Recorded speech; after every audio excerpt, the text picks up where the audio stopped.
Assalamualaikum warahmatullahi wabarakatuh. Perkenalkan, nama saya Siti Halimatus Sa'diah dari Prodi Sistem Informasi kelas A semester 8. Di sini saya akan menjelaskan tentang materi teori proses dari mata kuliah Achievement Motivation Training yang diampu oleh Bapak dosen Hasan Bisri Isa Alfaris. Langsung saja membahas tentang teori proses. Dalam motivasi menjelaskan bagaimana seseorang memutuskan untuk bertindak dan bagaimana arah, intensitas, serta ketekunan usaha tersebut ditentukan. Jadi mesti dalam bekerja itu tentunya ada prosesnya ya, tidak langsung instan. Teori ini tidak berfokus pada kebutuhan bawaan seperti teori motivasi klasik, tetapi pada proses kognitif dan persepsi individu dalam menanggapi situasi kerja. Beberapa teori utama dalam kategori ini adalah teori harapan, teori penentuan tujuan, teori penguatan, dan teori keadilan. Masing-masing teori ini memberikan perspektif yang berbeda, namun saling melengkapi dalam memahami dan meningkatkan motivasi kerja karyawan. Langsung saja, teori yang pertama yaitu teori harapan yang dikembangkan oleh Viktor Fromm dan menyatakan bahwa motivasi seseorang ditentukan oleh 3 faktor. Yang pertama yaitu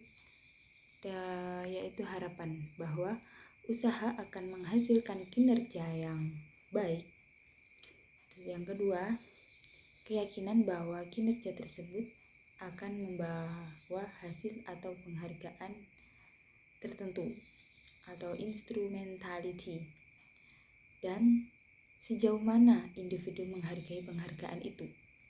Misalnya, contoh, seseorang karyawan percaya bahwa jika ia bekerja lembur dan menyelesaikan proyek tepat waktu atau usahanya itu, maka atasan akan memberikannya bonus atau hasil, dan ia sangat membutuhkan bonus tersebut untuk keperluan pribadi atau valiansi tinggi. Dalam kondisi seperti ini, motivasi kerja karyawan tersebut akan tinggi karena ketiga faktor tersebut terpenuhi. Itu harapan dari seorang karyawan yang bekerja keras dalam perusahaan. Yang kedua yaitu teori penentuan tujuan atau goal setting theory yang dikembangkan oleh Edwin Locke dan menekankan bahwa tujuan yang jelas, spesifik, dan menantang mampu meningkatkan motivasi dan kinerja. Jika individu memiliki komitmen terhadap tujuan tersebut serta menerima umpan balik atas pencapaiannya, maka mereka cenderung bekerja lebih keras dan tentunya dengan semangat. Contoh, seorang manajer penjualan yang menetapkan target bulanan sebesar 30 juta rupiah kepada timnya dibandingkan hanya memberikan instruksi umum untuk meningkatkan penjualan, akan lebih memotivasi tim untuk fokus dan bekerja maksimal. Teori penentuan tujuan ini pastilah ada tujuannya. Misal kita bekerja ini nanti mendapatkan hasil segini. Nah, ini adalah salah satu tujuannya. Dan dengan begitu, dengan tujuan yang jelas dan agak sangat membuat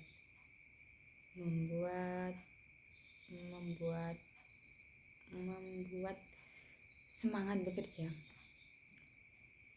itu akan memberikan semangat kepada karyawan untuk bekerja jika tujuannya jelas ya. Yang ketiga itu teori penguatan atau reinforcement theory. Berdasarkan pada prinsip behaviorisme dari B.F. Skinner menyatakan bahwa perilaku seseorang dipengaruhi oleh konsekuensi yang menyertainya.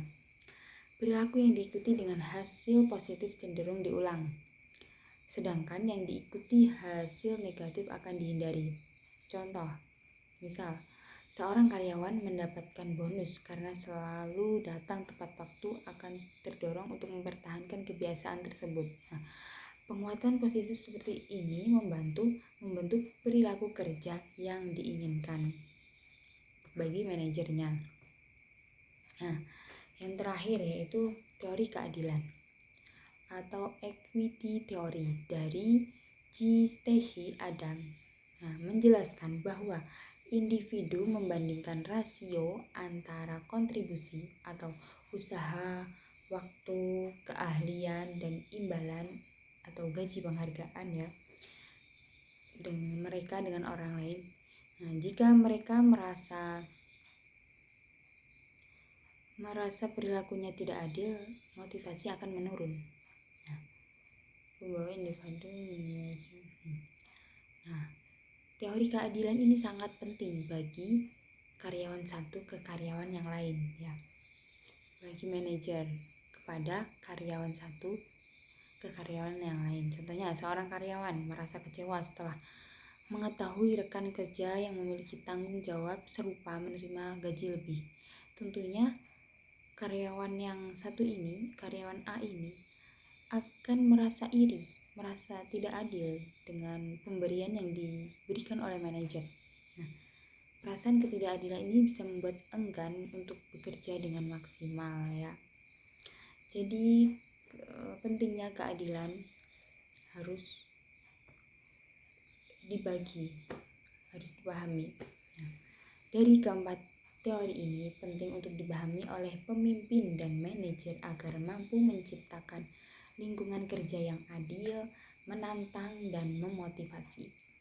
Dengan memperhatikan proses berpikir dan persepsi individu, organisasi dapat meningkatkan kinerja karyawan secara lebih efektif lagi.